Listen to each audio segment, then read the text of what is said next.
Tak pikir itu kan setelah tahu bahayanya saya berhenti merokok. Ternyata enggak. Saya baca bahayanya apa? Merokok. Setelah saya baca, maka saya berhenti membaca gitu. Bukan berhenti merokok. Itu ilmu kelas tinggi seperti itu harus mantap. Pernah beliau ditegur dokter, "Beb, kalau rokok terus nanti mati." "Tenang saja, saya masih bawa korek."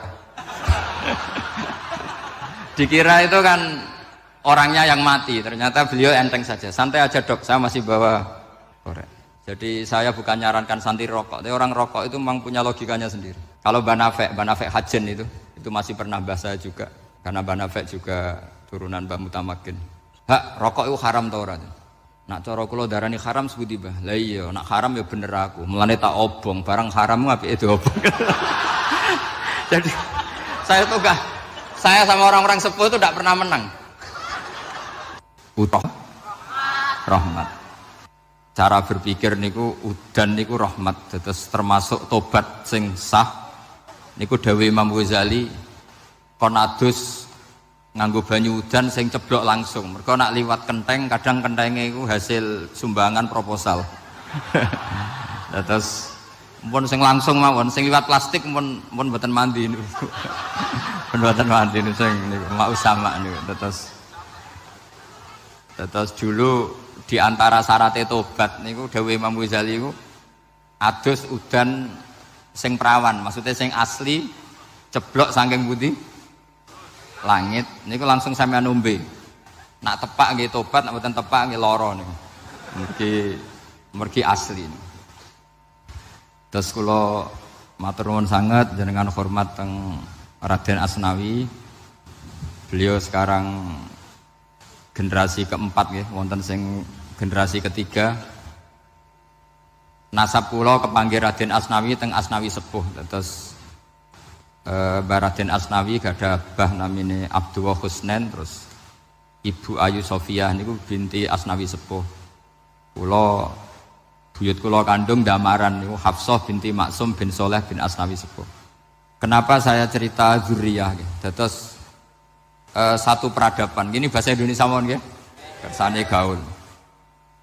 Satu peradaban itu yang bisa bangun itu zuriyah. Zuriyah itu komunitas gen. Meskipun nanti komunitas gen itu bisa disadap atau dibajak oleh orang-orang yang tidak gen. Jadi agak ilegal tapi itu sah.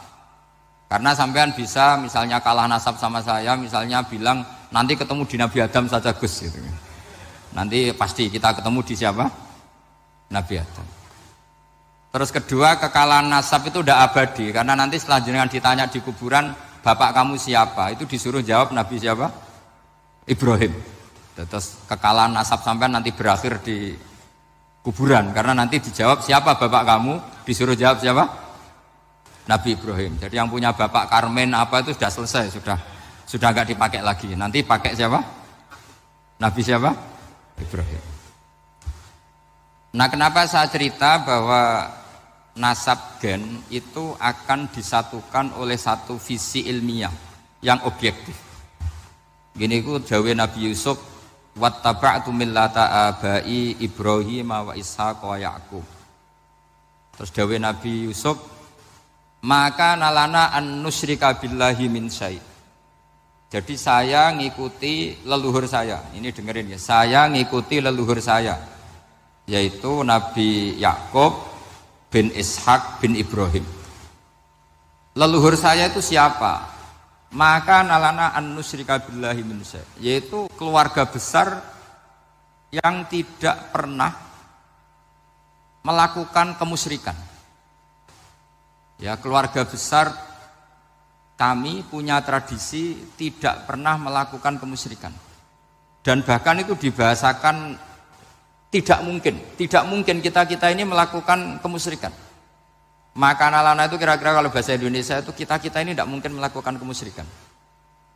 Nah, kenapa demikian? Itu berangkat dari logika yang permanen. Disebut yusabbitu Allahu alladzina amanu bil qouli tsabiti fil hayatid dunya wa fil akhir.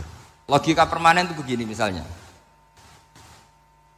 Kita ini kan hidup dari bapak dari ibu terus sampai Nabi Adam.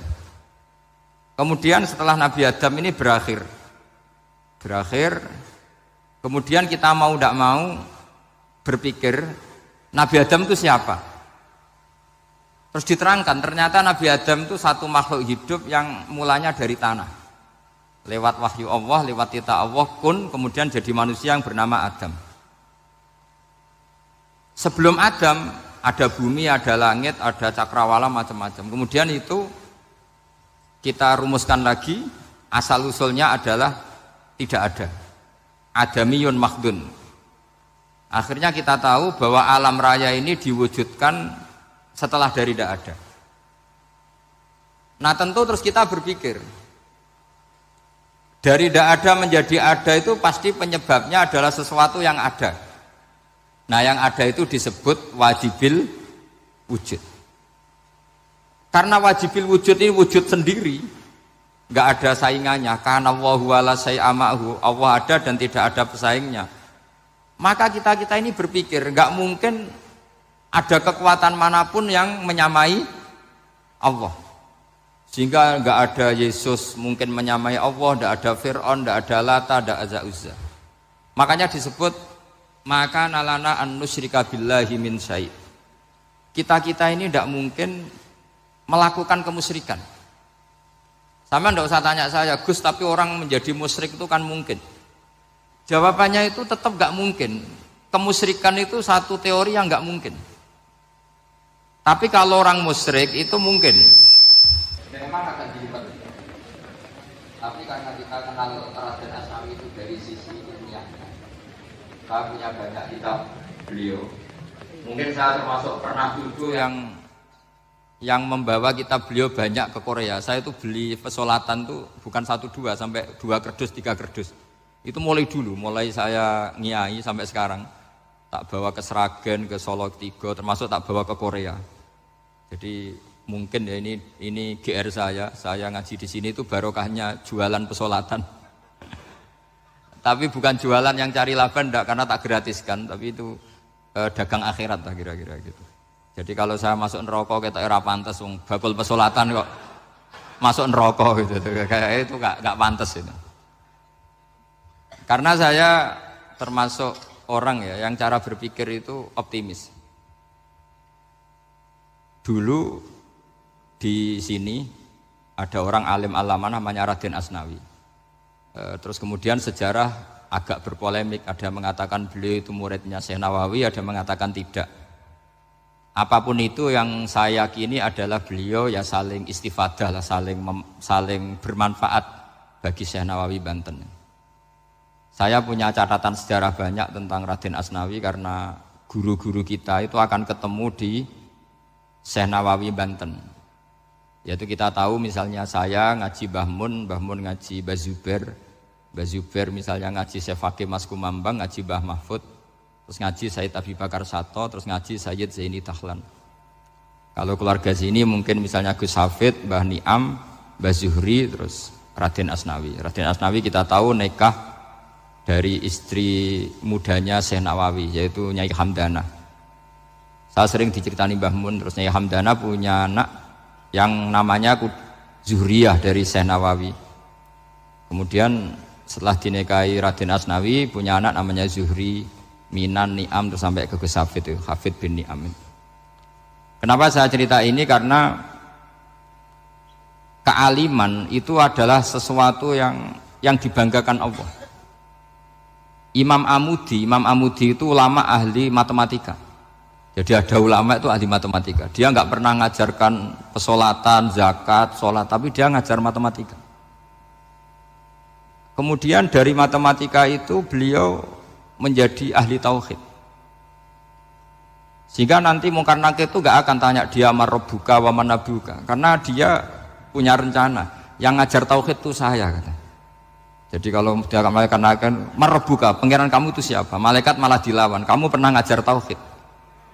Saya ini guru tauhid. Singkat cerita, saking keramatnya Imam Amudi, kata Allah, ya Amudi, presentasikan ilmu tauhid yang lewat jalur matematika ke semua malaikat saya. Semua malaikat saya tahu cara berpikir matematis. Karena malaikat itu imannya itu iman mauhibah, karena dia malaikat, ya iman karena tahu neraka, tahu surga, terus dia iman. Kalau kita enggak, kita iman tuh pakai logika, jadi lebih keren. Loh betul. Malaikat itu ketika bangga, ya Allah apa ada orang yang imannya di atas kita? Jawabnya Allah ada. Siapa? Ya orang-orang kudus kata Allah. Kira-kira gitu. Kenapa? Ya betul. Karena kamu iman saya itu wajar, kamu tahu saya. Tapi mereka nggak tahu saya tapi iman. Kenapa bisa iman ya Allah? Karena mereka punya logika, punya akal. Akhirnya Imam Amudi disuruh sama Allah presentasikan logika tauhid kamu lewat jalur matematika. Malaikat disuruh dengerin semua, Isma'u ya malaikati, ini mimpinya wali. Terus Imam Amudi mulai mengajarkan nisbatul isnaini ilal wahid wa nisbatus salasa wal arba'ah ila ma la nihayatalah niku binisbatin wahidah, yaitu far'un minal asli wa al wahid. Mbok angka sebanyak apapun 2, 3, 4 sampai 1 miliar itu nisbatnya ke angka 1 adalah nisbatul far'i ilal asli, semuanya berasal dari 1. Maka hadhil awalim atau hadal alam ila ma la nihayatalahu tetap semuanya ini cabang dari 1, yaitu wujud dari 1, yaitu Allah Subhanahu wa ta'ala. Sehingga semenjak itu ditiru sekian ulama. Akhirnya malaikatnya mantuk karena kepastian kalau Allah satu yang diyakini malaikat itu sepasti logika yang dibangun orang-orang manusia ini padahal tidak ngerti Allah Subhanahu wa ta'ala karena pakai akal. Sehingga di pondok itu orang harus ngerti mantek. Orang mantek itu ilmu yang jelimet tapi menyenangkan. Biasanya sing sinau ambek rokokan, sawangannya kayak filosof. Jadi paling gak agak paham dia alasan. Yang penting nikmati rokok, tak pikir nikmati pemikirannya, ternyata nikmati rokok. Kayak kemarin saya datang ke resepsinya Gus Agil, saya itu tertawa terus karena dengerin Habib Mutahar. Saya membaca bahayanya rokok, setelah tahu bahayanya saya berhenti membaca. Tak pikir itu kan setelah tahu bahayanya saya berhenti merokok, ternyata enggak. Saya baca bahayanya apa?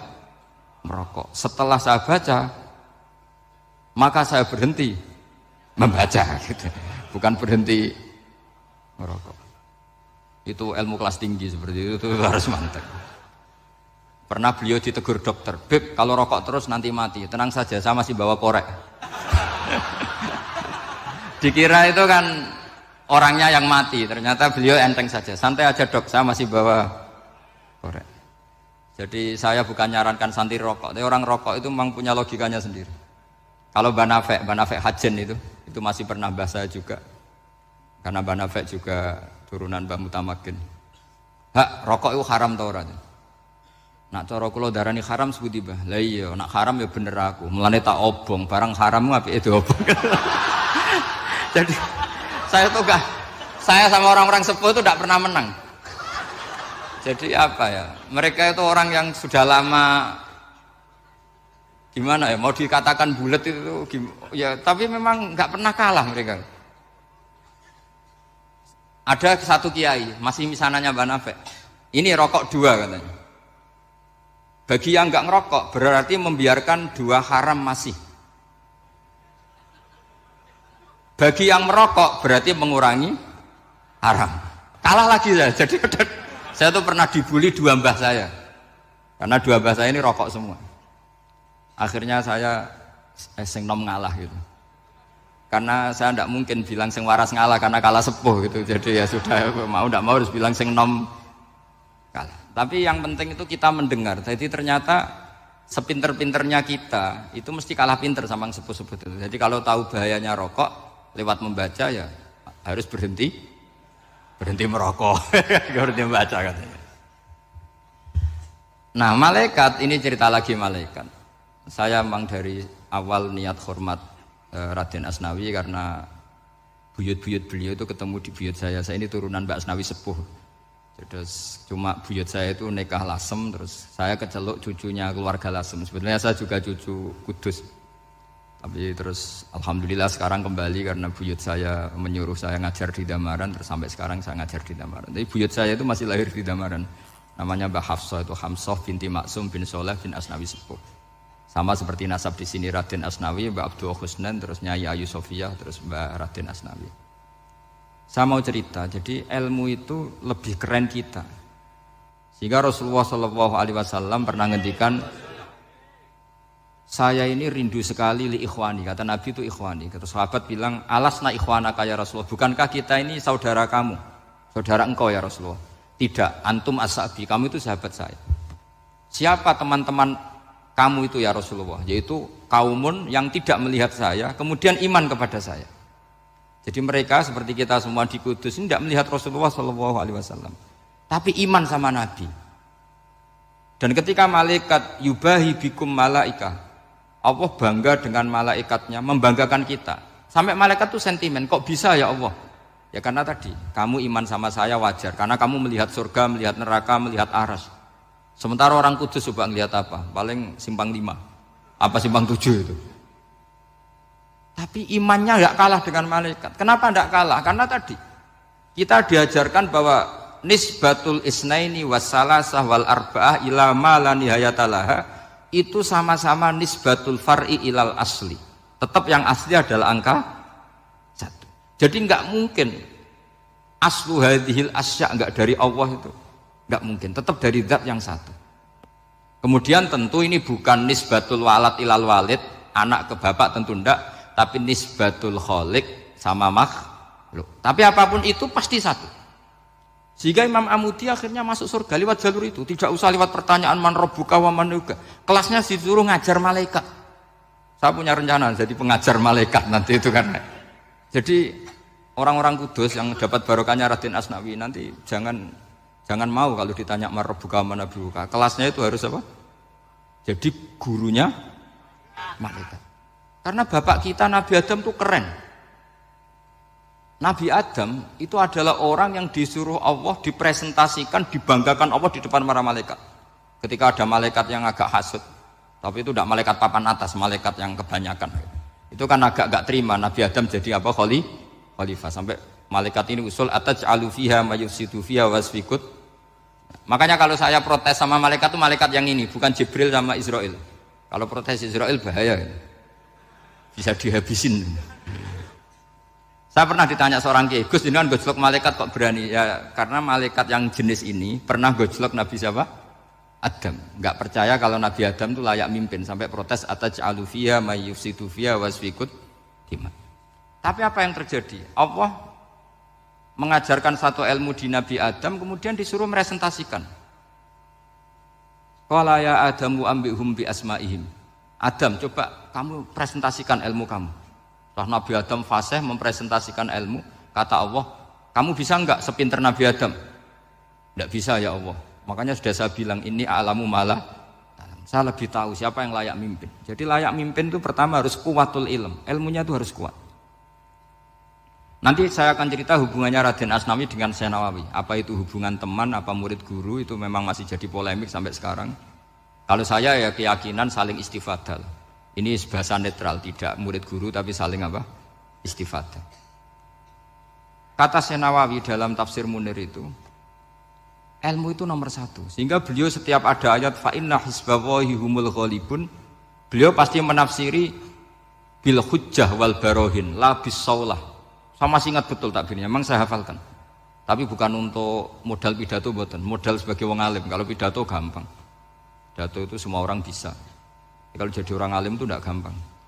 Lebih susah lagi wong alim berpidato. Itu kalau nggak pernah mbah saya tidak mau. Karena memang saya terkenal nggak suka pidato. 1 memang nggak bisa.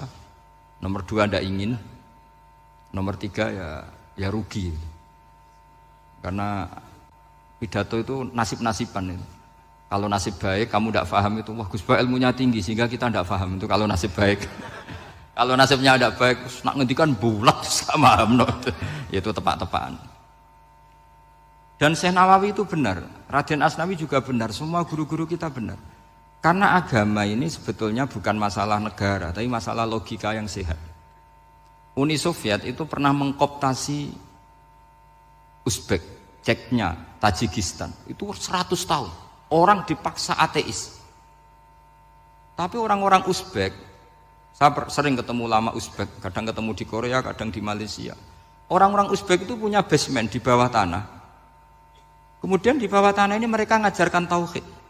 Ngajarkannya ya gampang, misalnya ini sesuatu yang ada, iya ini. Ini ada penciptanya enggak? Ya ada. Siapa? Tukang katanya. Yang penting itu enggak ada logika bahwa sesuatu yang ada disebabkan oleh ketiadaan. Lah orang komunis, orang ateis itu orang yang mengatakan alam ini didahului oleh nihilisme, oleh adamiyah. Masuk akal enggak sesuatu yang ada, penciptanya sesuatu yang tidak ada. Sehingga orang anak-anak Uni Soviet itu enggak pernah kepikiran membenarkan ateis itu enggak pernah. Bareng Uni Soviet ada itu Glasnost Perestroika itu kemudian hancur, semuanya langsung menjadi negara Islam, termasuk Uzbek, Tajikistan, karena diajari ilmu. Bahwa ilmu itu yang enggak pernah kalah oleh negara. Sehingga saking pedenya Rasulullah SAW ketika Sulhul Hudaybiyah, ini agak jelimet tapi gampang dicerna. Sulhul Hudaybiyah itu satu perjanjian yang semuanya merugikan Rasulullah. Yaitu kalau orang kafir masuk Islam disuruh kembalikan ke kafir, karena kafir itu bagi mereka habitat, Islam itu hal yang baru. Tapi kalau orang Islam menjadi kafir, nggak boleh kembali Islam, berarti kembali ke habitat. Semua perjanjian itu merugikan. Sampai masyhur Sayyidina Umar protes ke Rasulullah, jenengan masih nabi. Itu kan ekstrim tanya. Jenengan sampai sekarang masih nabi? Ya, saya masih nabi. Kenapa tanya demikian? Karena semua perjanjian merugikan Islam, menguntungkan orang apakah? Kafir. Semua sahabat sebetulnya persis Sayyidina Umar protes, kecuali Abu Bakar. Lama-lama akhirnya di antara perjanjian itu berbunyi begini. Tapi saya minta satu hal. Orang boleh mendiskusikan Islam tanpa tekanan. Itu saja permintaan Nabi. Orang boleh mendiskusikan Islam secara bebas, tidak tertekan. Karena orang-orang kafir melihat itu hal yang biasa. Ya enggak masalah Muhammad. Akhirnya orang diskusi. Islam itu apa sih? Islam itu orang yang menuhankan Allah. Allah itu siapa? Zat yang menciptakan langit dan bumi. Lama-lama orang kafir berpikir, wah keren. Tuhannya Muhammad bisa bikin langit dan bumi. Tidak kayak Tuhan kita, malah kita yang bikin. Jadi mulai debat itu terus ada yang cerita lagi.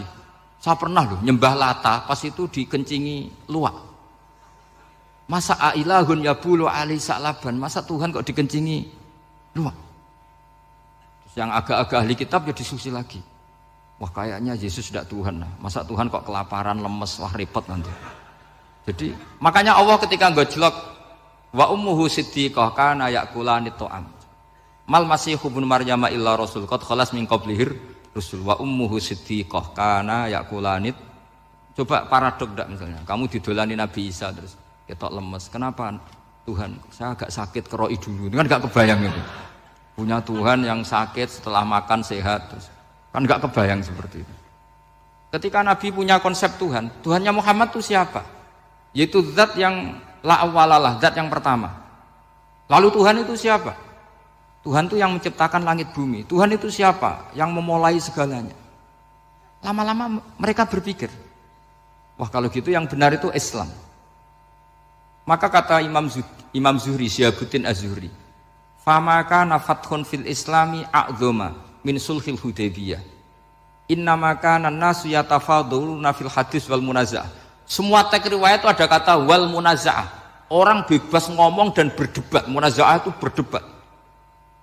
Terus akhirnya falam yatakallam ahadun bil islami yaqilu syai'an illa dakhala fihi. Kemudian setelah berdebat dan mereka tahu Islam pasti akhirnya masuk Islam. Dan itu yang sekarang terjadi di dunia. Makanya saya pernah ditanya seorang profesor, Gus, kalau di Jogja ada sekolah perbandingan agama menurut Anda gimana?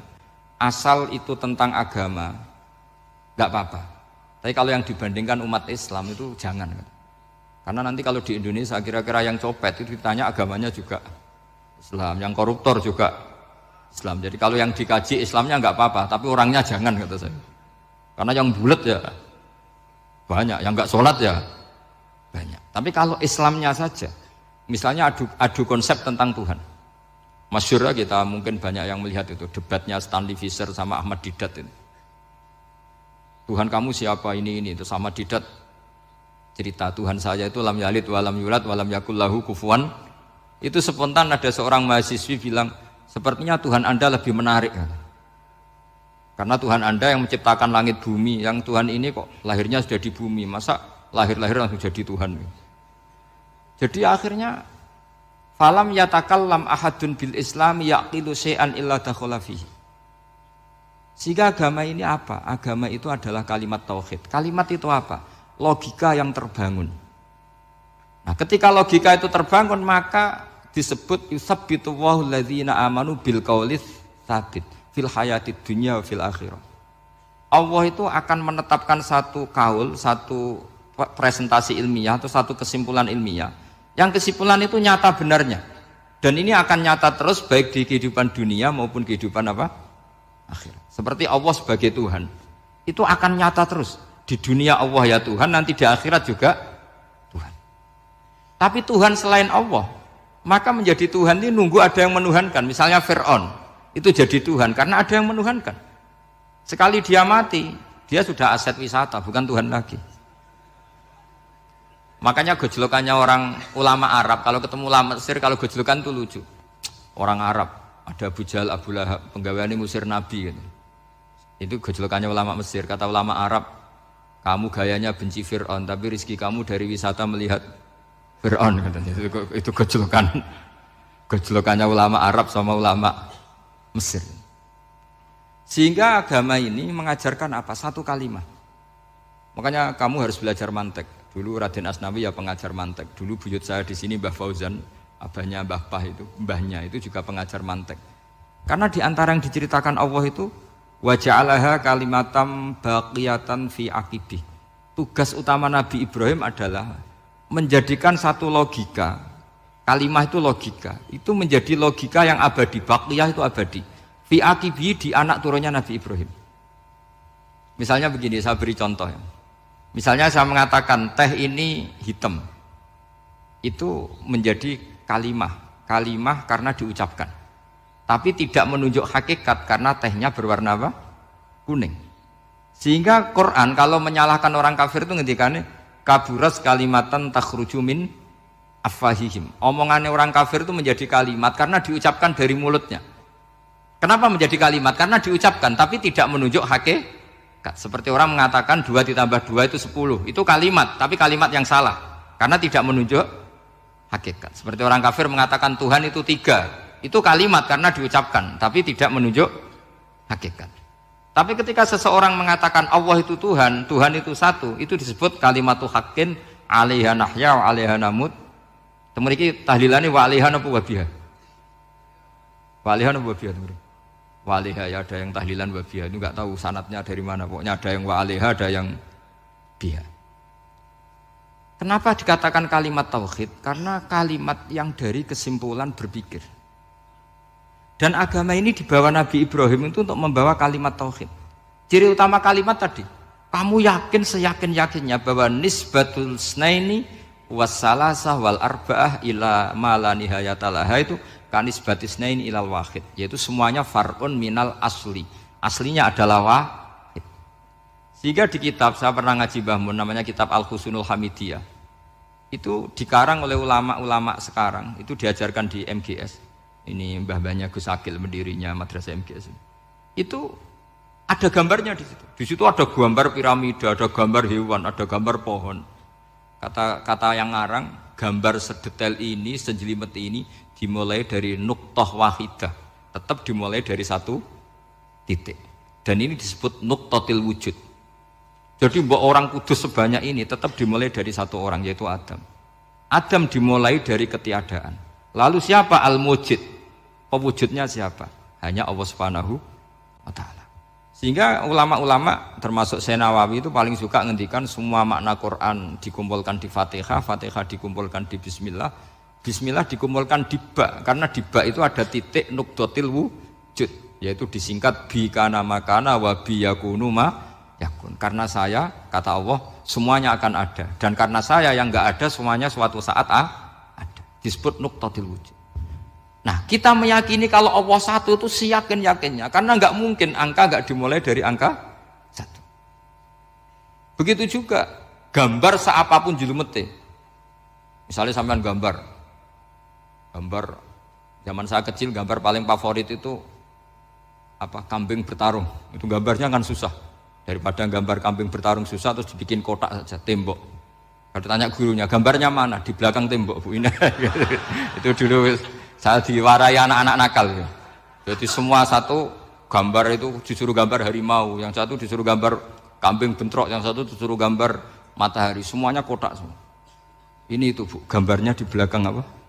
Tembok. Maka nggak kelihatan kata dia. Jadi gurunya kalah cerdas. Yang guru itu sebenarnya nggak pernah menang, karena murid itu lebih pinter. Itu teman saya dulu kalau ngaji itu, kalau tes itu ngerpek, baca.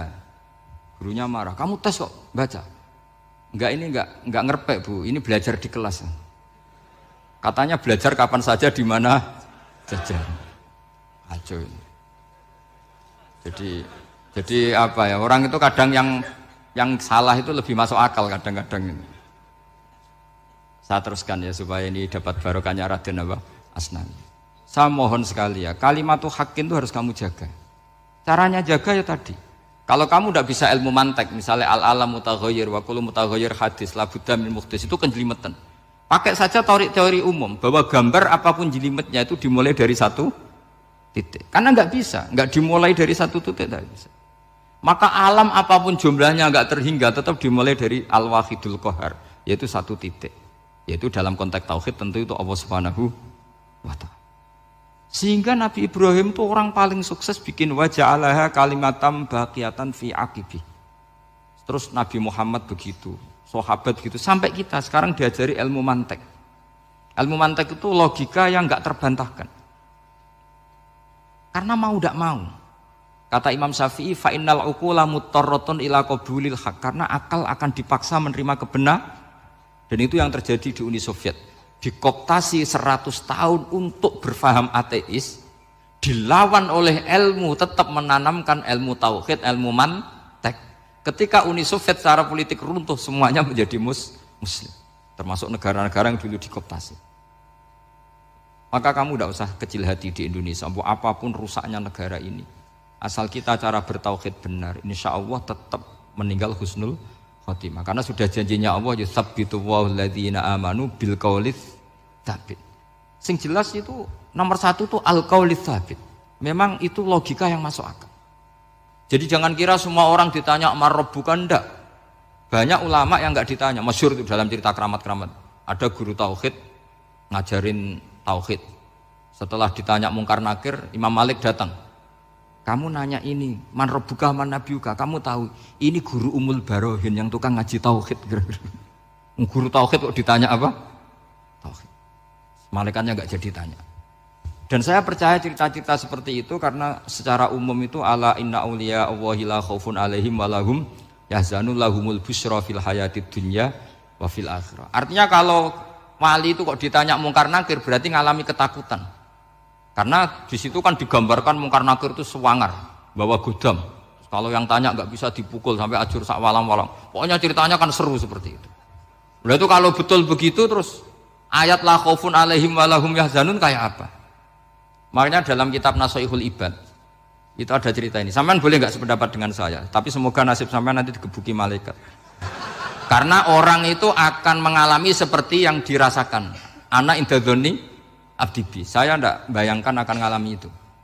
Makanya saya ini ngajar tauhid terus. Paling tidak kalau ditanya marbuka manabuka, sampean tahu profesi saya ini pengajar tauhid. Dan biji saya 9.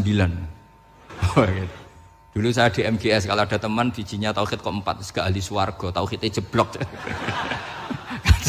Dari kalau bijinya 4 segala ahli swarga, tauhidnya apa? Jeblok. Tapi yang bijinya 9, ya ahli swarga, tauhidnya itu. Saya dulu bijinya 9. Terus 9 terus sampai tamat. Karena nggak ada biji 10. Karena kalau 10 itu kan terlalu sempurna, nggak baik lah manusia kok sempurna gitu. Jadi sudah 9 aja kan gitu. Tapi sebetulnya pantasnya ya dapat 10. Mergo saake, mergo tenan enggak tahu saya. Di Nashihul Ibad itu ada cerita gini dan saya percaya itu. Di sarahnya itu. Juga di sarah apa itu yang disarahi Syekh Nawawi itu. Pokoknya saya kalau ingat Raden Asnawi pasti ingat Syekh Nawawi. Saya tidak memastikan apa murid guru apa saling istifadah, yang jelas itu teman dekat, teman fil ilm. Sayyidina Ali itu pernah minta kasyaf sama Allah. Saya percaya tidak semua orang alami marbuka ditanya itu. Ya Allah, saya minta kasyaf itu ngerti alam gaib. ingin tahu Umar. Jadi diam-diam Sayyidina Ali itu ya mangkal sama Sayyidina. Wong kok kerase ngono. Angger wong kok tahu disentak, jajal wani nyentak malaikat ora itu kata Sayyidina. Jadi dia minta kasaf karena kenangannya dia melihat Umar itu semua orang pernah disentak sama Sayyidina Umar itu. Maka Sayyidina Ali minta kasaf, ya Allah saya ingin melihat Umar menghadapi mungkar nakir. Masih garangkah apa enggak? Itu dah itu minta kasaf. Pas kasaf beliau bangun dari kubur duduk.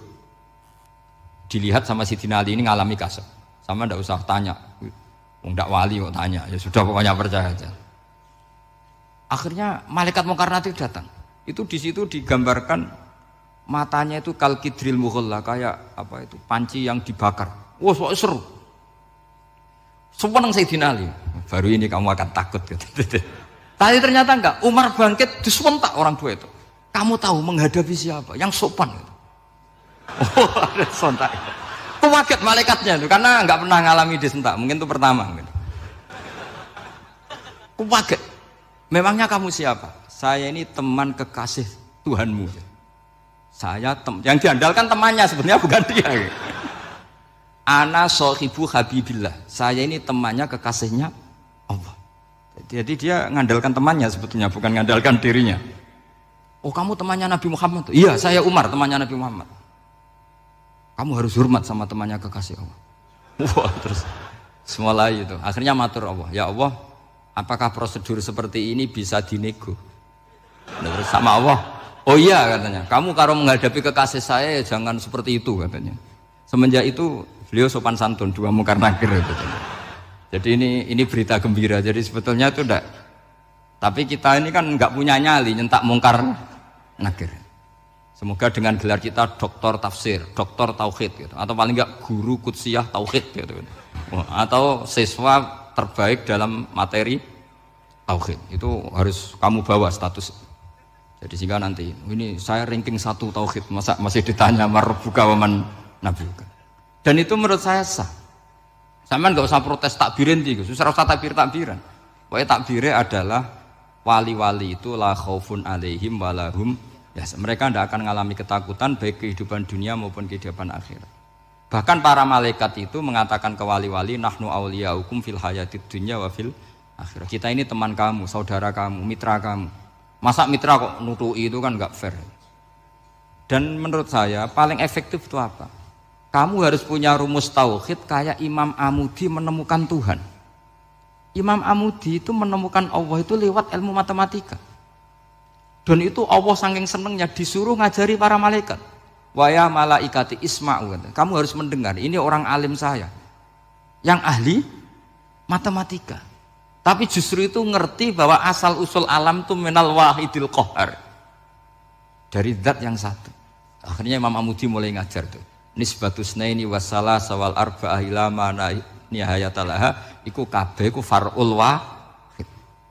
Akhirnya malaikat mantuk-mantuk. Nah, iman seperti itu akan setingkat keyakinannya dan keakurasiannya sama dengan imannya para malaikat. Makanya Nabi ngendikan tubaliman amanabi walam yaroni. Sebagian riwayat disebut sab amarot. Nabi ngendikan sampai 7 kali.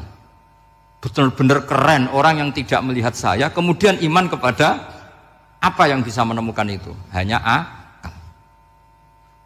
Misalnya contoh paling gampang ya yang dialami para ulama. Ya saya ulang lagi yang dialami para ulama ketika menemukan ilmu ya yang menjadikan mereka mahabbah Rasulullah Shallallahu Alaihi Wasallam. Nabi itu paling suka itu sholat. Nabi itu paling senang sama sholat. Wa qurratu aini fi sholat. Terus beliau ngendikan as-sholatu imaduddin. Terus beliau kalau muji sholat itu sundul langit. Sampai beliau kalau banyak masalah itu bilang ke Bilal, arifna ya Bilal, saya kasih istirahat. Itu maknanya mau sholat. Semuanya sholat. Pertanyaannya adalah, apakah mungkin seorang raja yang ambisi jadi raja, kemudian yang dikampanyakan adalah orang supaya sholat? Tentu kalau Nabi seorang raja, beliau akan kampanye gimana? Narik upeti kayak apa, narik pajak kayak apa, biar Nabi kaya. Enggak.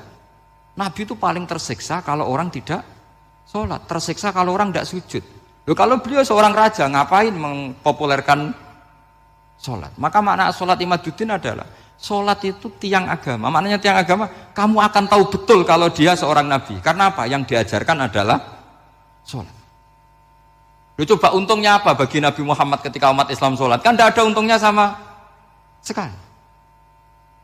Justru itu kelihatan kalau dakwah beliau itu dakwatul haq, mengajak kebenaran.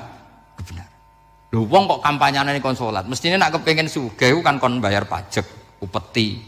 Tapi enggak, Nabi itu ngajarkan apa? Orang supaya sholat. Dan ini diimplementasikan sama Raden Asnawi. Beliau ngarang pesolatan. Orang sealim itu yang dikarang pesolatan. Makanya saya tuh kagum. Saya saksinya banyak. Tanya murid-murid saya kalau beli pesolatan sak kerdus, saya kirim ke Korea, terus ke pedalaman-pedalaman itu. Karena saya butuh pesolatan, bahwa orientasi kita itu sholat. Sehingga wali-wali itu dulu, saya berkali-kali cerita kalau ngaji, wali-wali dulu itu kalau ditawarin Allah masuk surga itu tanyanya satu, ya Allah di surga ada sholat enggak? Kalau enggak ada saya enggak mau. Kalau sampean pasti enggak tanya gitu, pasti itu sudah ada. Sampean malah gini, enak mlebu swarga ora usah sholat mesti gitu. Sudah, jadi sudah lama sekali nganggap sholat itu problem. Dan itu berat masuk surga kalau begitu terus, itu berat. Itu pertanyaannya gitu. Karena alam rohani kita, saya ulang lagi, alam rohani kita itu tidak kebayang kalau kita hanya nyuwun sewu nikmati secara seksual, secara biologis. Makanya ada ulama ditanya, kenapa sholat itu lebih indah ketimbang nikmat al-wiqa misalnya, nikmatnya hubungan biologis. Jawabnya ulama itu gini, lucu, jawabannya sederhana. Nikmatnya kamu punya anak itu apa? Jawabnya ulama itu lucu. Kalau sakit dia sembuh, kalau hilang dia datang. Saya ulang lagi ya, kalau sakit dia sembuh, kalau hilang dia datang. Sekarang orang tua yang punya anak sakit koma di UGD atau di emergency, itu senangnya tuh mengalahkan kesenangan apa saja. Kira-kira orang yang berhubungan intim atau yang hubungan biologis dengan orang yang sedang anaknya sembuh dari koma, senangnya senang mana? Senang yang melihat anaknya sembuh dari koma.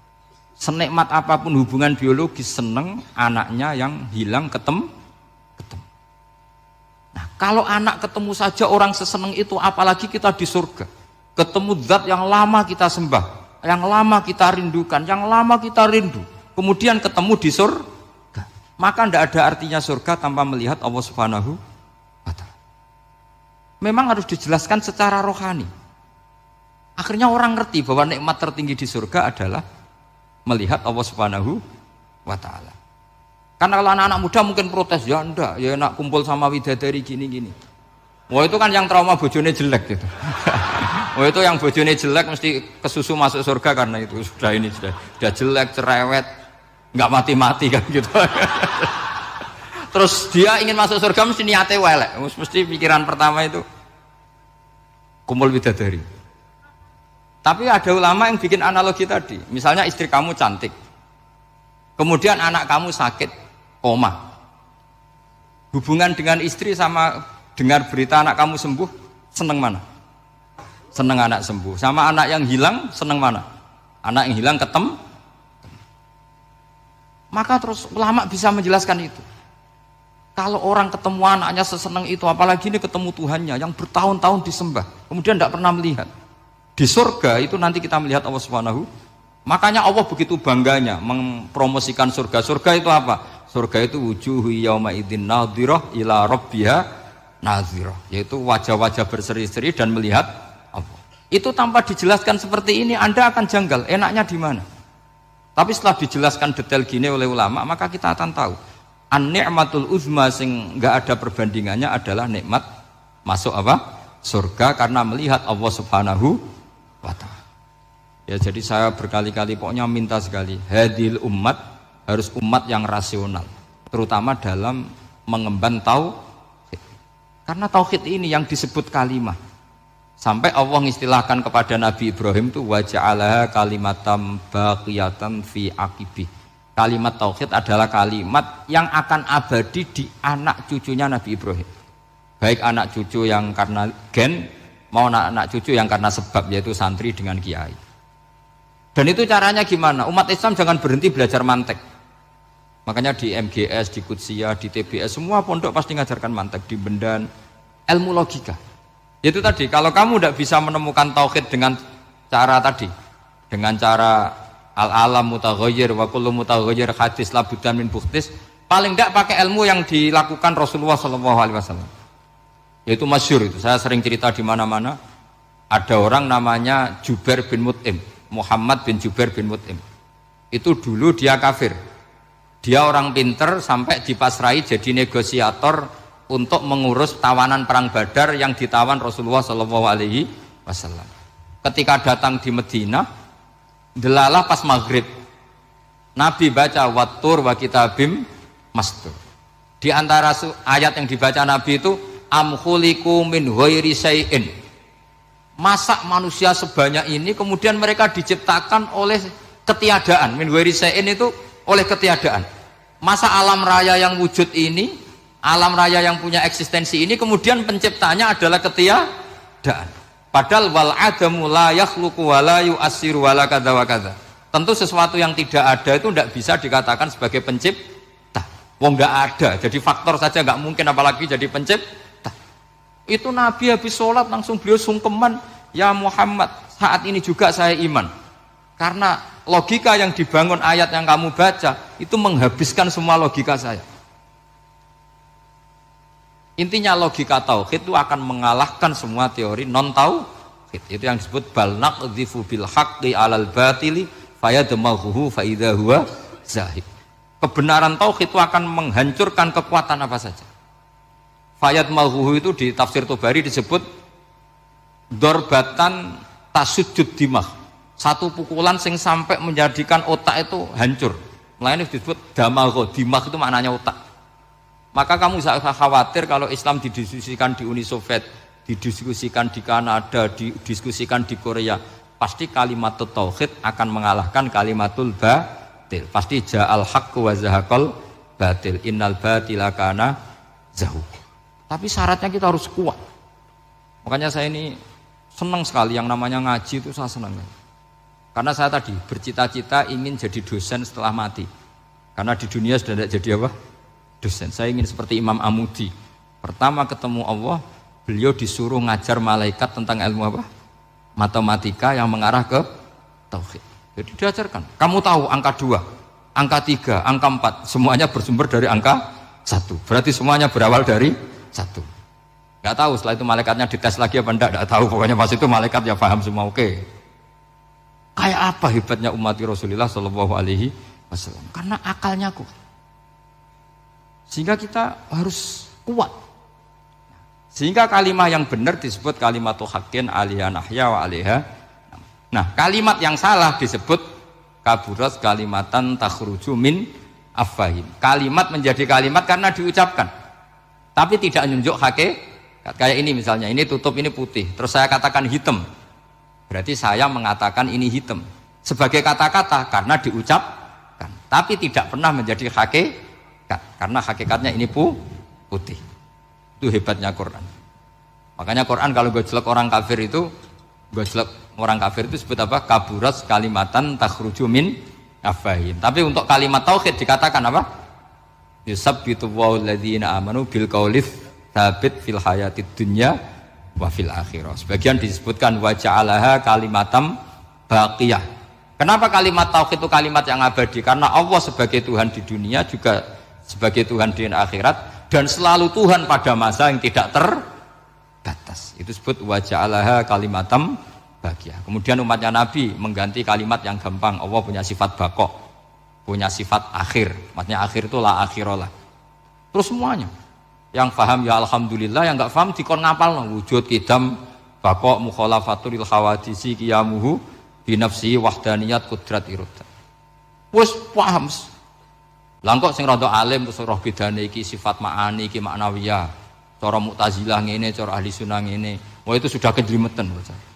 Sementing pokoknya wujud hitam. Nah, kenapa yang pertama yang disebut wujud? Karena yang membedakan kita dengan paham ateisme itu ya sifat wujud. Yaitu mereka mengatakan alam raya ini dimulai dari ketiadaan. Wah itu akal mana saja itu nggak bisa nerima masa ketiadaan menciptakan sesuatu yang ada. Maka kata Ibnu Hajar al-Asqalani ketika mentafsirkan mensarai hadis, salasun mangkunna fihi wajata halawatal iman. 3 hal ini kalau kamu faham maka menemukan manisnya iman. Manis. Manis itu enak. Terus kata Ibnu Hajar Al-Asqalani masih ingat betul dalam sarahnya Fathul Bari, wa yusamma inda ahlil aql, misalnya al-iltizat al-aqli. Agama ini mengajarkan kenyamanan cara berpikir. Coba kalau sampean seorang doktor atau seorang profesor atau seorang pinter, kemudian kamu dipaksa mengimani bahwa alam ini diciptakan oleh ketiadaan, itu bisa tidur gak? Oh, tidak bisa tidur. Sampean misalnya orang pinter, dididik di kampus atau dididik di pondok, alam ini yang wujud, yang menciptakan itu sesuatu yang tidak wujud, kamu bisa tidur gak kira-kira? Ini guru apa? Ini sarap ini. Mosok hadil maujudat khalaqahal adam, sesuatu yang wujud diciptakan ketiadaan. Tapi agama ini membawa sesuatu yang menyenangkan untuk akal, yaitu hadhil maujudat khalaqaha wajibul wujud. Maujudat yang wujud ini diciptakan super maujud, yaitu oleh bahasa pondok disebut wajibul wujud. Kan terus seneng, wajar dong kalau sesuatu yang ada diciptakan oleh yang ada. Nah tentu ada pencipta, terus ada super, disebut wajibul wujud. Kan terus enak. Nah, itu kata Ibnu Hajar Al-Asqalani disebut wajadah halawatal iman. Sehingga kita tidak usah khawatir. Makanya saya itu termasuk orang yang nggak khawatir. Apapun rusaknya dunia ini, kacaunya dunia ini, akan kalah dengan kalimatut tauhid. Karena kalimat ini ketemu apa saja pasti menghancurkan. Yaitu disebut bal naqdhifu bil haqqi 'alal batil fayadmaghuhu fa idza huwa zahid. Kalimat hak ini akan menabrak apa saja, dan yang ditabrak pasti hancur. Makanya sampai tidak usah khawatir misalnya ada negara ateis di Cina, di Korea, kita yakin asal yang diteliti itu agama Islam pasti menang. Nah yang susah kalau yang diteliti orang Islam, itu susah karena yang copet kadang-kadang ya umat. Apalagi di negara yang mayoritas muslim, nanti copetnya, premannya, koruptornya, semuanya beragama Islam. Makanya kita hanya punya pilihan dua itu, umat Islam dan Islam yang kumat itu dok. Kalau tidak umat Islam, ya Islam yang kumat. Tapi kalau kalimat tauhid itu kalimat yang aman, tak jamin. Tak jamin 100%. Sehingga saya itu kalau ditanya profesor Pak Bahak, kalau suatu saat Indonesia jadi negara yang sangat terbuka, kemudian ada sekolah perbandingan agama, menurut Anda prospek Islam gimana? Saya jawab asal yang dikaji Islamnya bukan orangnya, pasti Islam tetap prospek. Asal yang dikaji apa? Islamnya bukan orangnya. Kalau orangnya ya masya Allah. Ya itu tadi kalau tidak umat Islam ya Islam yang umat. Ya ngoten mawon supaya niki mungkin untuk barokah napa? Raden Asnawi untuk barokah ngaji kalimat tauhid. Terus sampean kudanan iki kula mboten sakake, tak anggap untuk rahmat ngoten mawon nggih. Terus karena tadi di antara syaratnya tobat kata Imam Ghazali itu pernah kena air hujan langsung turun dari langit. Ya itu jelas itu di Ikhya itu karena ahalul halal adalah alma an-nazil minas sama. Halalnya barang paling halal adalah air yang pertama turun dari langit. Tapi kalau yang sudah lewat pecine sampean tuh masalah itu. Kadang pecinya kan mek temane gasap macam-macam itu. Atau beli lewat nyentak orang tua, ya masalah lah. Tapi ya lebih baik yang pakai peci timbang yang enggak, lebih sopan gitu kan. Tapi yang enggak pakai peci ya enggak apa-apa karena langsung kena apa? Kena apa? Hujan. Jadi pokoknya yang ingat-ingat ya, yusabbitu Allahu alladziina aamanu bil qawli tsabit. Penelitian itu saya berkali-kali bilang tidak harus orang-orang pinter banget sebetulnya, karena perangkat yang disediakan Allah ini juga menyediakan untuk orang-orang bodoh. Dan itu hikmah terbesar dari Islam. Jadi Islam ini bisa difahami orang pinter juga oleh orang-orang yang nggak pinter. Saya punya kenangan tentang ilmu astronomi. Kita belajar falak itu jelimet Pak Fathul Wahid, jelimet sekali. Ketika ada perdebatan misalnya awal Ramadan itu Ahad sama Senin. Saya lagi misalnya Ahad, Minggu sama Senin. Karena kita ini di pesantren kalau bilang Minggu itu kadang dilarang, harus bilang Ahad. Apalagi kiainya Pak Fathul Wahid di Kudus, Kiai Torehan itu fanatik itu, nggak boleh orang bilang Minggu, harus bilang Ahad. Yang lucu itu ada seorang kiai yang sangat fanatik terhadap Islam, itu nggak mau kalendernya ditulis kenaikan wafat Isa Al-Masih. Karena keyakinan umat Islam bukan Isa yang wafat tapi Sibeh Isa. Itu di kalender Kudus kan wafatnya dalam kurung Sibeh Isa. Ya, yang menyerupai Isa, jadi saking fanatiknya tetap menulis sesuai keyakinan. Saya teruskan. Orang kadang bilang begini, cara orang yang tidak mendalami ilmu. Sama-sama kiai, sama-sama ormas Islam kok beda awal Ramadan, sehingga jadi debat Ahad atau Minggu sama Senin. Saya punya mak-mak ya, kalau orang sepuh yang dulu ikut buyut saya. Jadi saya ini generasi kelima, itu orang itu muammar, ditakdir umurnya panjang. Itu bilang gini, Gus, sebetulnya untuk tahu kalender yang benar mana itu gampang katanya. Cari tanggal 15, nanti kelihatan siapa yang salah. Ternyata betul, kalau dihitung Ahad, nanti 15-nya misalnya jatuh hari apa, nanti kelihatan. Ternyata pas yang dikatakan 15 versi Ahad itu bulan belum purnama. Purnamanya itu di versi mereka yang tanggal 16. Berarti benar mana? Yang Senin kan? Tapi yang versi Senin ternyata betul pas 15 pas purnama. Artinya apa? Allah menyediakan perangkat untuk menguji Senin apa Ahad dengan cara awam, yaitu nunggu tanggal 15. Artinya gini, kata siapa yang tahu itu hanya orang pinter gitu. Orang awam juga bisa tahu. Karena agama ini milik bersama, ya, milik orang pinter, milik yang tidak pinter.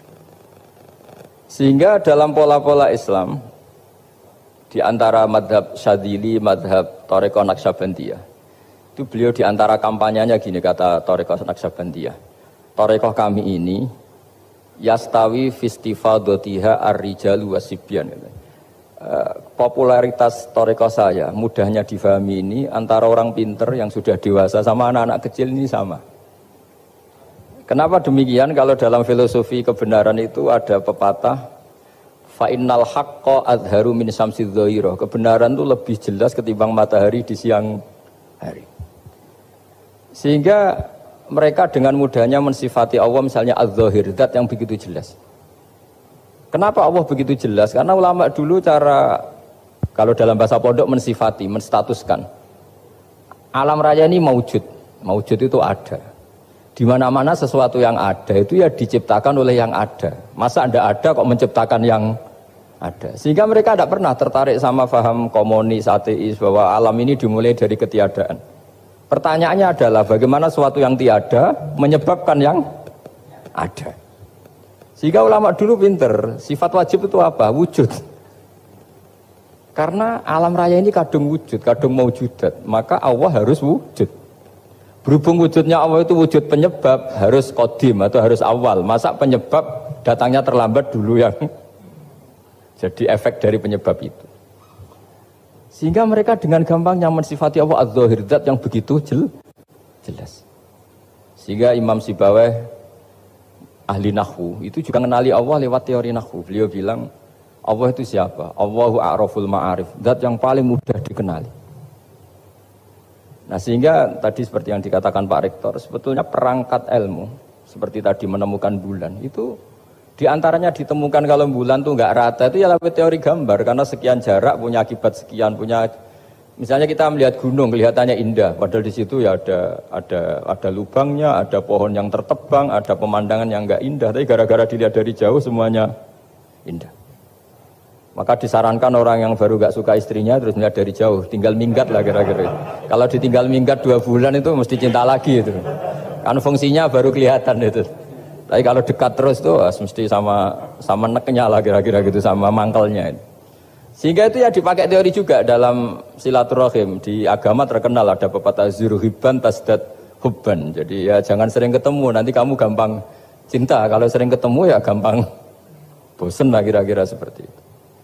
Nah, kemudian teori-teori awam ini dikembangkan.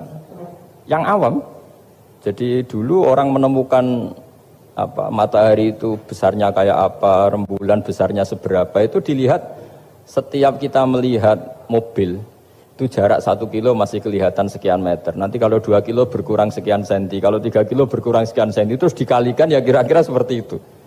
Kalau rembulan masih kelihatan segede itu berarti kali sekian pengurangan tadi, terus ditemukan. Makanya kita Pak Fathul Wahid yang di pesantren, yang memang serius ngaji, itu di situ ada ilmu falak, itu ditemukan sebelum ada teknologi. Jadi kita tahu gerhana itu lamanya berapa, terus yang kena gerhana sisi mana, terus itu dihitung. Karena dari dulu sains, ilmu itu di atas teknologi. Jadi kalau keyakinan kita di pesantren, teknologi itu hanya menyumbang nggak sampai 30%. Jadi orang bisa menemukan pesawat misalnya itu karena melempar batu, kalau masih ada tekanan batu itu tidak akan jatuh. Padahal batu itu tidak ada mesinnya, asal ada tekanan dia tidak jatuh. Terus dihitung, kecepatan berapa yang menjamin sesuai itu tidak jatuh. Hanya ditemukan pesawat, meskipun mau landing harus tetap banter, karena kalau tidak banter jatuh. Itu dihitung, artinya dari sains dulu, baru ditemukan teknologinya untuk gimana supaya tetap kecepatan sekian itu ketika mau landing. Nggak boleh pesawat direm, kalau direm ya jatuh, karena tadi seperti batu dilempar, dia nggak jatuh ya kalau masih ada tekanan. Sehingga instrumen itu ditemukan juga di bab tauhid. Saya punya kitab namanya Hasyiatut Turmusi, dikarang ulama top Indonesia, namanya Syekh Mahfud At-Turmusi. Itu beliau cerita, Imam Al-Amudi itu ulama top, tapi dia itu unik, tiap ngajar santrinya itu ngajar matematika, ngajar ilmu eksak. Terus ditanya, sampai muridnya itu ragu, ini guruku masuk surga enggak, ini kiai kok hanya ngajar matematika. Ya kira-kira ngajar, ya seperti mahasiswa jenengan kan, ini rektor masuk surga enggak, ngomong teknik terus gitu loh. Tapi gurunya kayaknya enggak terima, disuudhoni santrinya itu enggak terima, karena beliau seorang wali. Murid-muridnya itu bermimpi. Ini penting saya ceritakan, mungkin agak aneh di dunia kampus ya, di bab ini. Kalau dalam teori kita, Pak On itu, mimpi sama nyata, melihat itu otoritatif mimpi. Ini yang agak aneh di ilmu pesantren. Jadi melihat jenengan langsung dengan mimpi itu otoritatif mimpi. Karena mimpi, ru'yal mukmin dijamin oleh Rasulullah sama dengan 46 juz'un minan nubuwah. Jadi persennya itu besar sekali, 46% dari juz'un minan nubuwah, otoritatifnya. Nah tentu tidur yang benar. Logikanya gini, kata-kata kitab-kitab menjelaskan. Orang kalau melihat langsung itu pasti terpengaruhi oleh cinta atau tidak cinta, senang atau tidak senang, sedang butuh apa enggak. Jadi kalau saya sedang butuh dengan Pak Rektor itu melihatnya dengan penuh harapan. Jadi kalau saya sakit mau mati itu senang lihat dokter karena ini harapan, Rektor nggak ngefek gitu kan gitu. Tapi kalau saya politikus ngelihat ketua partai itu lebih respect ketimbang melihat dokter. Jadi gara-gara banyak kepentingan ini melihat itu nggak pernah jujur gitu. Nggak pernah jujur. Jadi kebodohan manusia justru karena melihat itu kalau dalam teori kitab. Makanya kalau dalam teori pesantren itu kebalik, anna sunyamun wa idza matu intabahu. Manusia itu hakikatnya tidur, baru setelah mati bangun. Misalnya kita di dunia nganggap uang itu penting, harta itu penting, jabatan penting. Setelah kita mati ternyata yang paling penting itu hanya sujud.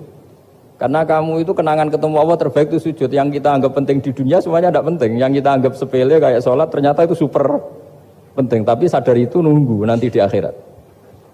Ya saya ini termasuk syukur yang sadar sebelum sampai akhirat. Jadi termasuk orang yang beruntung lah gitu.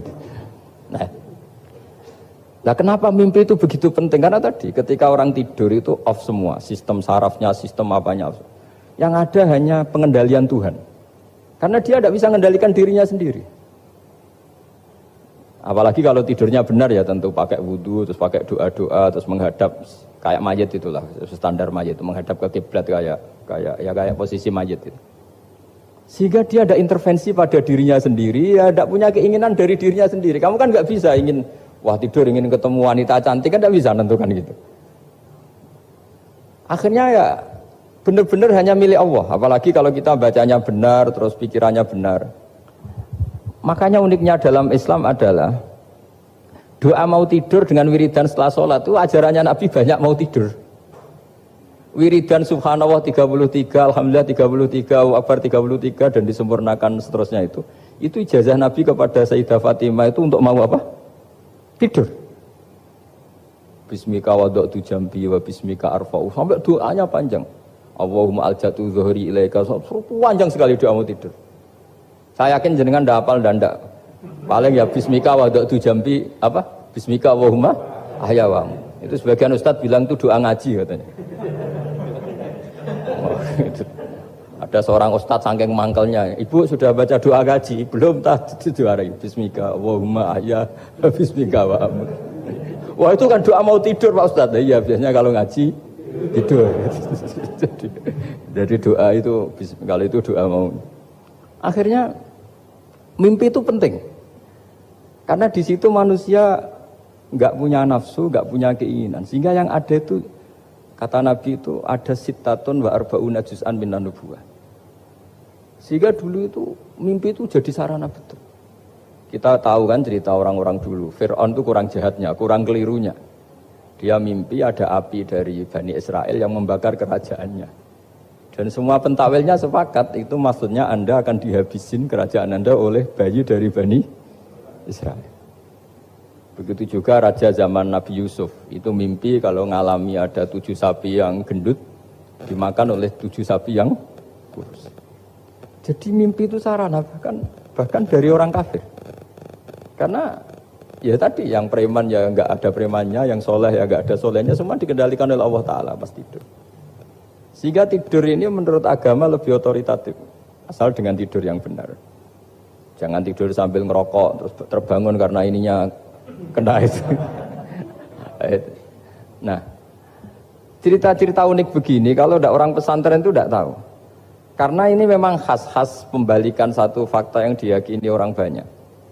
Sehingga ulama dulu itu cerita, ini saya teruskan. Imam Amudi itu akhirnya murid-muridnya mimpi. Mimpi di situ tanya, Pak Ustadz, Anda masuk surga enggak ketika hidupnya hanya nerangkan matematika? Oh iya, saya bahkan enggak sekedar di surga. Malaikat dikumpulin Allah untuk mendengarkan presentasi saya ngajar matematika.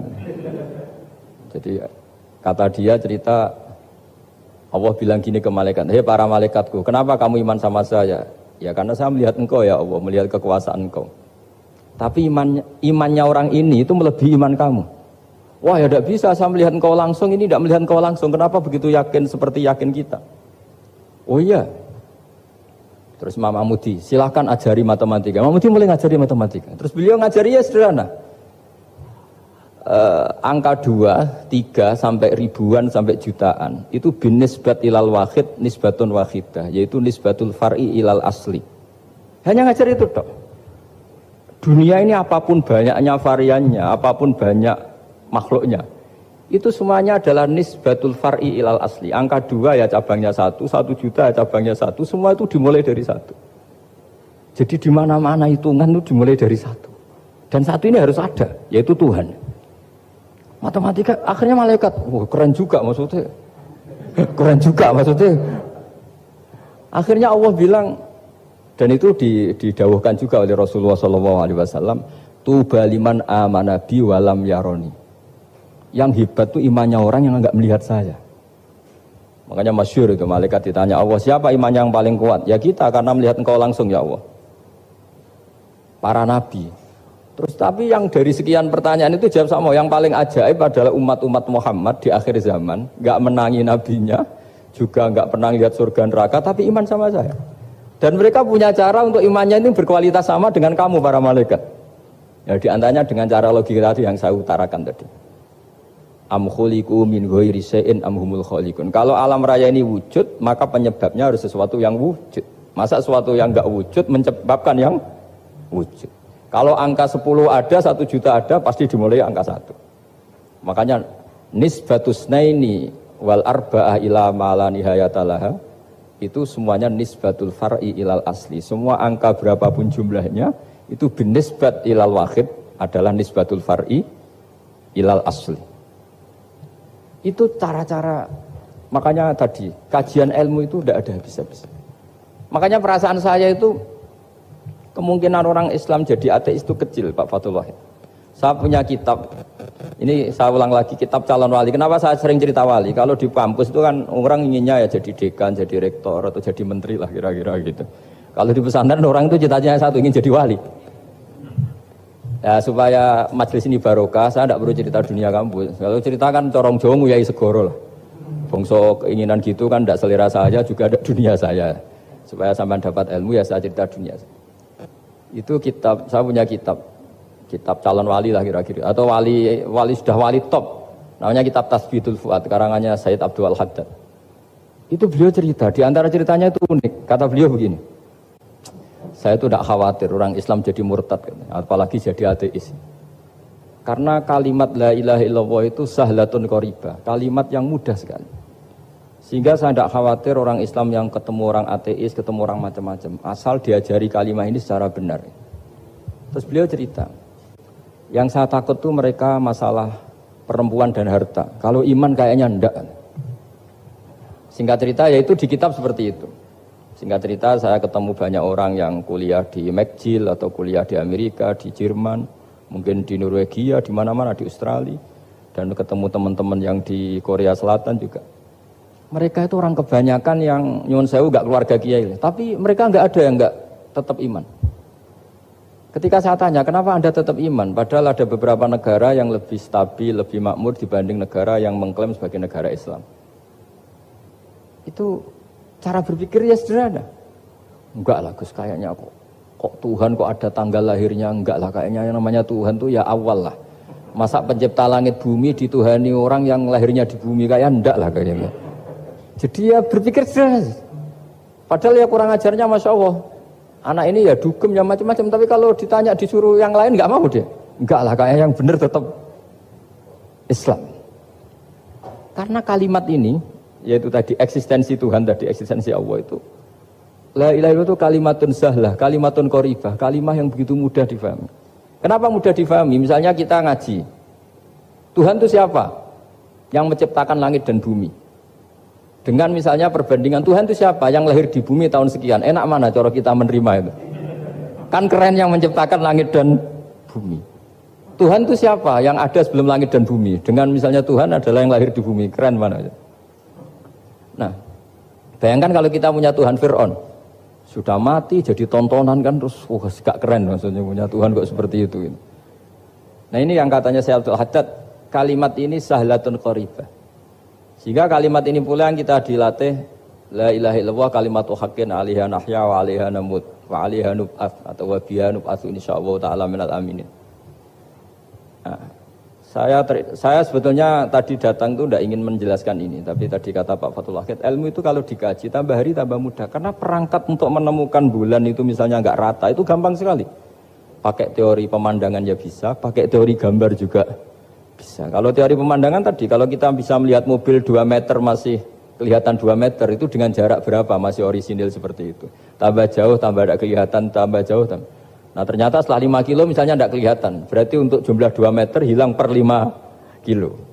Nah berarti kalau bulan masih kelihatan segitu, berarti jarak kita dan bulan kira-kira sekian ribu kilo. Itu bisa dihitung, itu tanpa teknologi. Makanya sebetulnya teknologi itu nyumbang itu nggak sampai 30%. Yang paling banyak ya sains tadi, pengetahuan itu yang kayak tadi orang menemukan pesawat itu kontribusi terbesar tetap pengetahuan. Misalnya pesawat dari bahan ini kalau kecepatan sekian kena angin pecah enggak? Tetap pengetahuan yang menopang itu. Teknologi kan paling mengantar supaya pesawat kecepatan sekian didorong mesin sekian dengan apa begitu. Nah, pesantren seperti kita ya, saya ini dididik Mbah Mun, dididik bapak saya, buyut-buyut saya, kiai. Itu sekali alim, yang alim betulan, itu ya alim betul. Ya karena memang yang repot nih yang agak-agak dukun itu ya ribet itu. Penting rambutnya gondrong, terus terkenal gak pernah mandi, terus nanti ada orang tertentu tertarik minta doa. Ini yang ribet ini, susah ini sertifikasinya susah ini karena. Tapi kalau kita ini di pesantren yang cara sertifikasinya jelas. Jadi berani jadi Gus harus bisa baca Mu'in gitu, berani jadi Kiai harus bisa baca Wahab. Aturan mainnya jelas kalau di ini. Yang repot tuh yang sebagian itu aturan mainnya tidak jelas. Terus promosinya itu pernah datangi menteri loh, pernah datangi, wah ya ribet kalau koran keren tuh didatangi apa? Menteri atau pejabat. Saya teruskan ya, karena ilmu itu harus menyelamatkan kita sampai di depan Allah Subhanahu wa Ta'ala. Nah, ketika kita menyifati Allah itu az-zahir, zat yang begitu jelas. Itu kalau kita kan kok begitu jelas padahal nggak bisa dilihat, terus kita sendiri tidak pernah melihat. Tapi eksistensi Tuhan sebagai Tuhan, yaitu al-wajibil wujud, itu jelas sekali karena nggak mungkin suatu yang wujud diciptakan oleh yang tidak wujud. Kenapa harus awal? Masa pencipta datangnya terlambat? Terus juga harus baqo itu abadi atau al-akhir kalau dalam bahasa Quran. Masa zat yang superior kemudian kalah sama yang diciptakan. Berarti nanti ada kekuatan besar yang mengalahkan Tuhan. Ya kan ya aneh, kekuatan ini dalam kendalinya kemudian Allah kalah kan tidak mungkin. Makanya disebut al-akhir. Allah pasti tidak ada yang mengalahkan. Terus diantaranya lagi disebut qiyamuhu binafsihi. Kalau dalam bahasa Quran disebut al-qayyum, zat yang berdiri sendiri.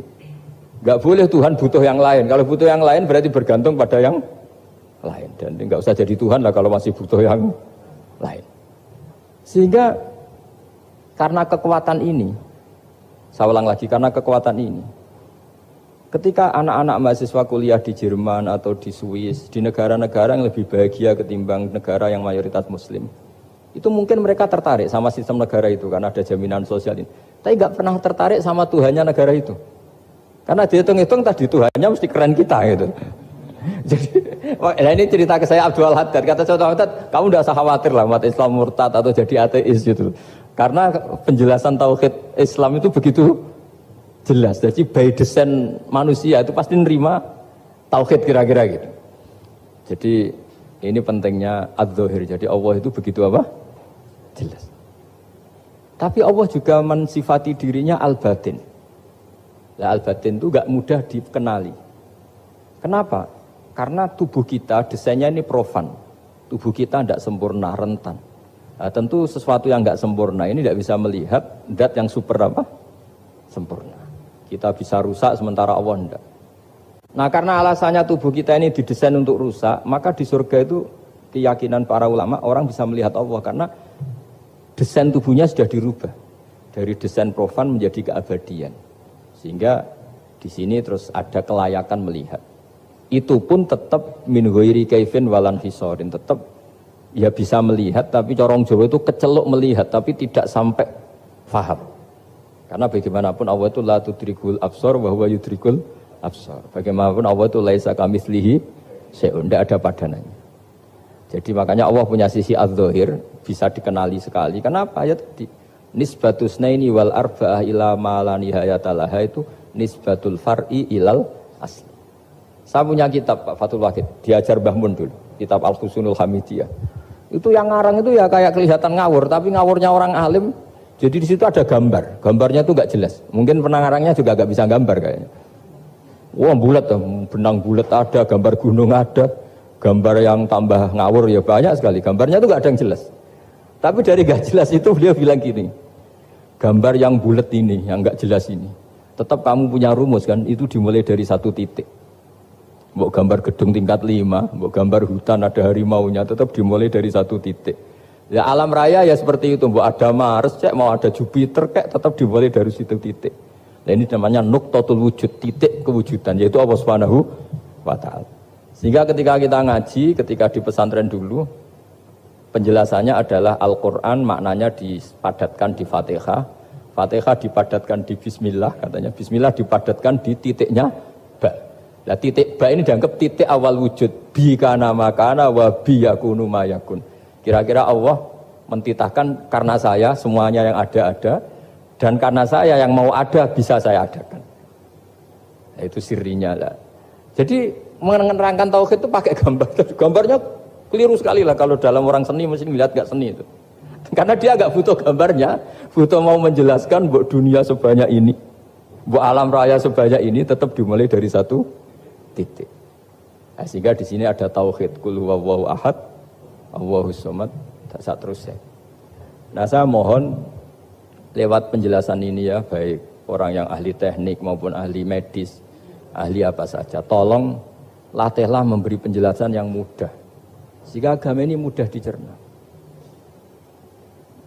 Sehingga kalau ini dijelaskan cara mudah beragama itu jadi gampang. Makanya ciri utama agamanya orang-orang baik itu satu, man radiya billahi robba. Radiya itu senang banget. Kenapa senang banget? Karena memang agama ini nyaman, indah. Jadi datang dengan kebenaran yang mudah dicerna. Coba kalau agama ini datang dengan cara misalnya gini, kamu harus menuhankan ini. Dan kita tahu itu lahirnya di bumi. Kan ada yang ganjel. Kok Tuhan sama buminya dulu, buminya ini gimana ini? Kan pusing. Buat Anda profesor nggak bisa jawab itu. Tapi kalau Tuhan itu adalah yang ada sebelum langit dan bumi kan, ya iyalah masa Tuhan terlambat datangnya kan, terus enak gitu menerimanya itu.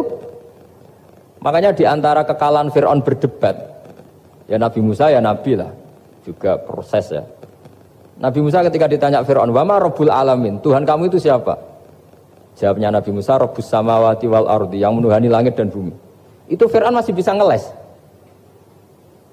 Saya jalan-jalan kemana-mana, yang dituhankan saya, berarti yang Tuhan ya saya dong. Ma'alim tulakum min ilahin apa? Ghairi, kata Fir'aun.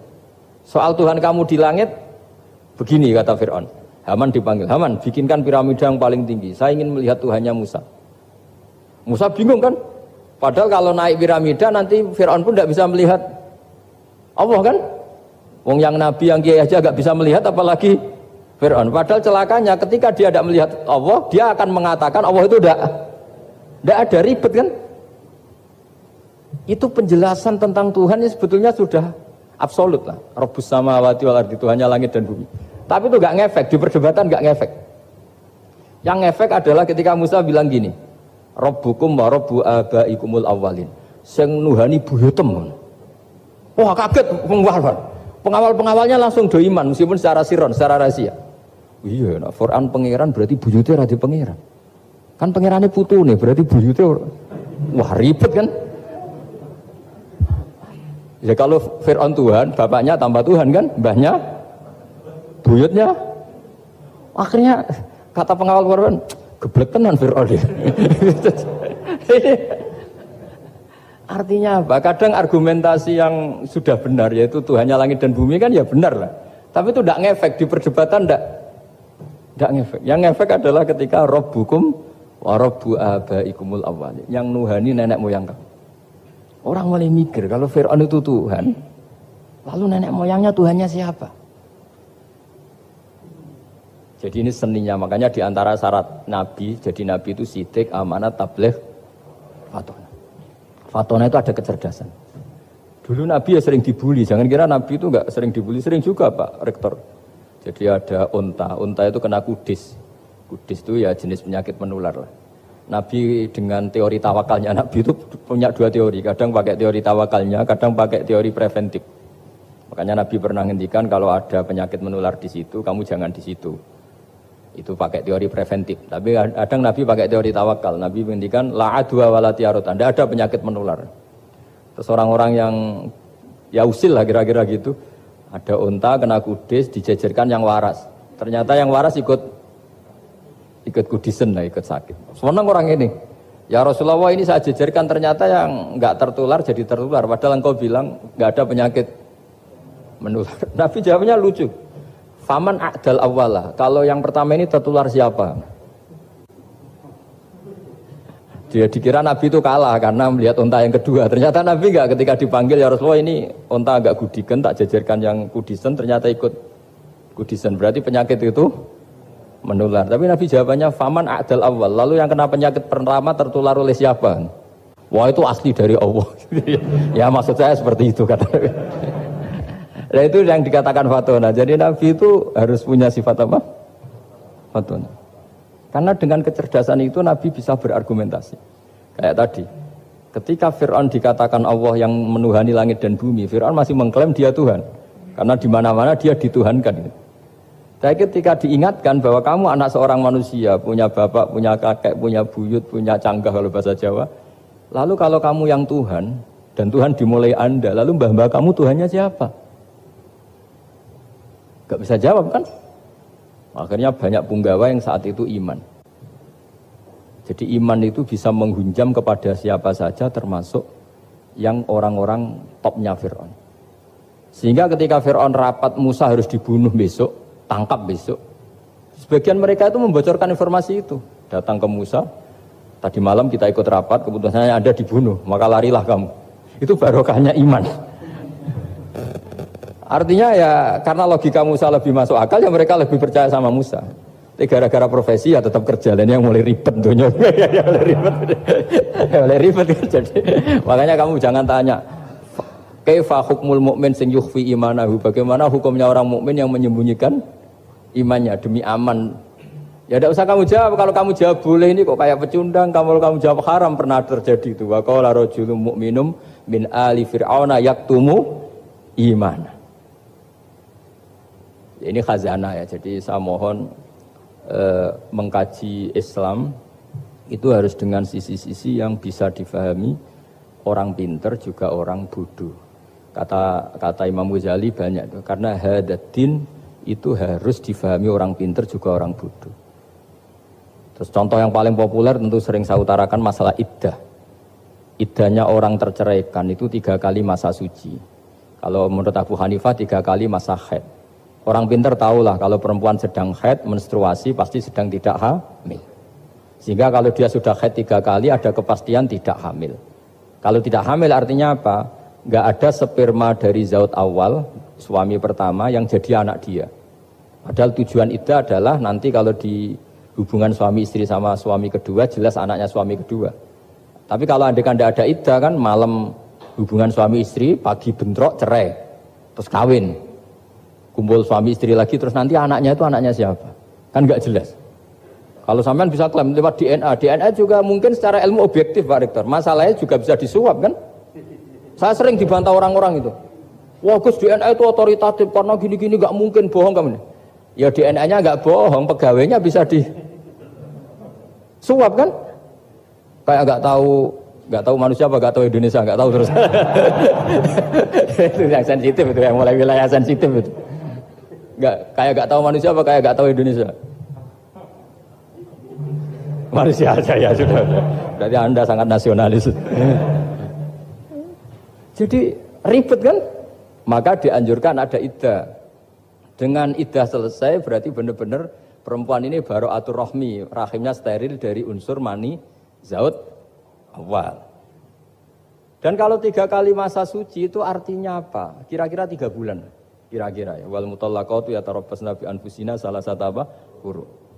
Pertanyaannya kalau 3 bulan, andai kan tidak pakai teori ilmiah, menstruasi itu sudah teori ilmiah. Ada yang tanya ke saya, Gus kenapa harus sampai 3 kali, padahal menstruasi pertama pasti sudah ada hamil. Saya jawab, menstruasi pertama itu namanya keluar darah. Nggak ada jaminan kali itu haid, bisa saja keluar darah karena kaget, karena kecelakaan, karena apa. Sehingga kalau misalnya perempuan diceraikan, Gus saya sudah haid.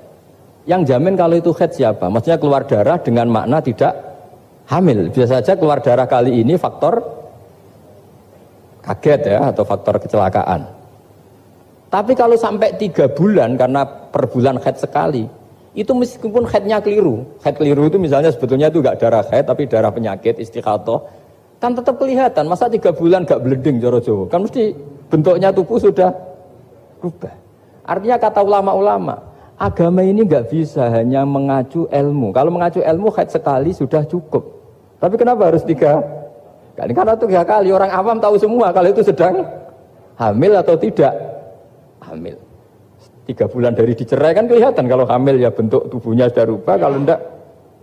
Intinya agama ini harus agama yang mudah difahami orang pinter, juga difahami orang yang tidak pinter. Kayak tadi bulan tadi, saya juga gak ngira kalau orang goblok jadi pinter itu. Jadi ini cerita ya, jadi supaya kita meskipun di lembaga kampus, di lembaga modern, jangan lupa tradisi-tradisi kebodohan ya diabadikan lah kira-kira, karena bodoh kadang ya penting. Makanya kalau cerita di dunia wali itu kaca, Anda boleh gak nerima cerita ini, tapi Anda harus percaya kalau kekuasaan Allah itu tidak terbatas. Kenapa orang Madura begitu mencintai kiai? Sebetulnya niatnya ya agak baik, tapi ya baik, nggak baik tapi baik. Ada santri itu Madura, dia saking percaya sama kiai itu ya khidmah, bikin teh, masakan kiai, mijitin kiai, pokoknya waktunya diberikan semua untuk kiai. Dan dia nggak pernah ikut ujian. Apalagi ujian kelulusan disertasi dokter nggak pernah dia. Kalau sekolah nggak pernah ikut ujian. Sudah ya saya ridho jadi orang bodoh, sepenting ikut jenengan. Suatu saat orang ini mati, kiainya tuh pusing, waduh mati. Nah, ini di dalam alam mimpi itu, kamu boleh nggak percaya, nggak wajib percaya memang. Ini kan ada akidah, jadi tidak wajib percaya. Ditanya sama malaikat, Marabbuka, Tuhan kamu siapa? Jawabannya lucu, malaikat kamu itu gimana? Di mana-mana tanya sama orang pinter, orang bodoh kok kamu tanya? Pusing kan malaikatnya. Di mana-mana namanya tanya, itu ya sama orang pinter, masa orang bodoh ditanya? Yang bener aja kamu. Makanya bodoh ini ya senjata, makanya ini kita kalau pinter ya alhamdulillah, kalau bodoh ya alhamdulillah. Karena bodoh itu penting. Kalau negara ini tidak makmur, yang disalahkan mesti para rektor. Gunanya apa ada rektor kalau nggak solusi bagi bangsa ini? Orang bodoh pasti nggak disalahkan kan? Nanti kalau ada hisab, kenapa Indonesia carut marut? Yang dipanggil Allah itu menteri, rektor, pasti itu. Apa kontribusi Anda sebagai orang pinter, sebagai profesor, sebagai orang bodoh aman? Santai, nggak kena panggilan kan? Karena Anda harus bertanggung jawab. Akhirnya terus malaikat tanya, lalu yang pinter siapa? Yang di atas itu, kiainya yang nalkin itu, yang di atas itu.